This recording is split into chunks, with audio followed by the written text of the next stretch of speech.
Thank you, Madam Chair. Thanks for having this hearing, and thanks to all of the witnesses for being here. Ms. Hildreth, I want to start with you because I was just so struck by your opening remarks and then your back and forth with Senator Ernst, particularly as it relates to farmers and the challenges that they're facing. Missouri, which is the state I represent, we have 95,000 about family farms in the state, and we're very proud of that. That makes us the second most by number in the entire United States, not by proportion, but by number. And we're not one of the biggest states in the country, so we're very proud of that. And I come from a farming background, and so does my wife. So it's something that's very near and dear to my heart. And I just want to ask you a couple of things related to that and some of the comments that you made. Let's just start maybe, though, with the capital gains issue and how that factors into succession planning that you've seen, just of your own experience. I mean, what does, you talked a little bit about your own experience with this and the unfairness and surprise of being told that, here's this farm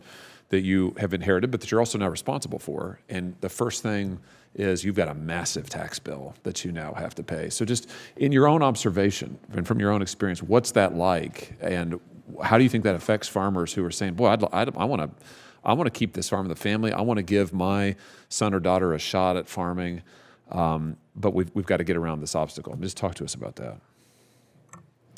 Thank you, Senator Hawley. I have a very good friend. His name is State Senator Dan Zumbaugh, and he is in this situation with his son right now. And he was explaining to me the other day in the chamber, he says, we can't succession plan and sell our land to our son. It just can't work. We have to wait until I die. And then he and his 3 siblings will inherit, and then he will have to deal with buying them out, even though they have no interest in farming. And now the burden is to him, and it's really put them in a place where they're frustrated. And as a state senator, I know he's looking at what can we do at the state level. So that's my experience as I talk to some of my colleagues. Yeah.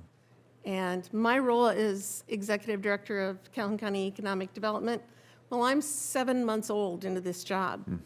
So education is really key for me as a leader, as a community leader. And there's so much to learn. Everything that you're all talking about today are things that I need to go home and I need to learn more about. So I think it's from our leadership as well. You as a senator, our representatives, our mayors, our county supervisors, to educate themselves and have these conversations at the church coffee, at the fellowships, at the Sweet Corn Day celebration, whatever it is. But it's really education. Yeah. And knowing what's there and finding, back doors around things. Mm-hmm. Because we know all those back doors do exist. We just got to find them. Mm-hmm. Let me ask you, well, I just want to say it shouldn't be that farmers or any other small business owner should have to go to a back door in order to pass along their business to their family, and particularly, as you pointed out, with the land issue. I mean, you would think in this country, I think people who don't know anything about farming often think, oh, there's plenty of land. There's no land problem. There's gobs of land out there. Boy, you go tell that to a young farmer, and they're trying to find land, trying to buy land. Nobody can afford land. Nobody can get a shot at it. I mean, so this is a huge, huge obstacle that we've got to solve. I want to ask you in my brief remaining time here one other thing actually related to land that you brought up. You mentioned foreign ownership of land. To me, this is such a huge issue at a time when our younger folks cannot afford to buy land, farmland in our country, to have foreign nations and foreign corporations coming in and buying up that land. It just seems unbelievable. You mentioned it. I'd just like to give you a chance to say something more about that. What's your perspective on it? It will kill the family farm.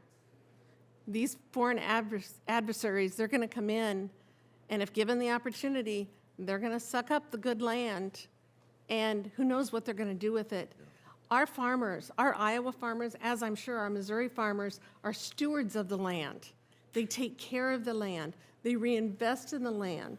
They're worried about water quality. They're worried about cover crops.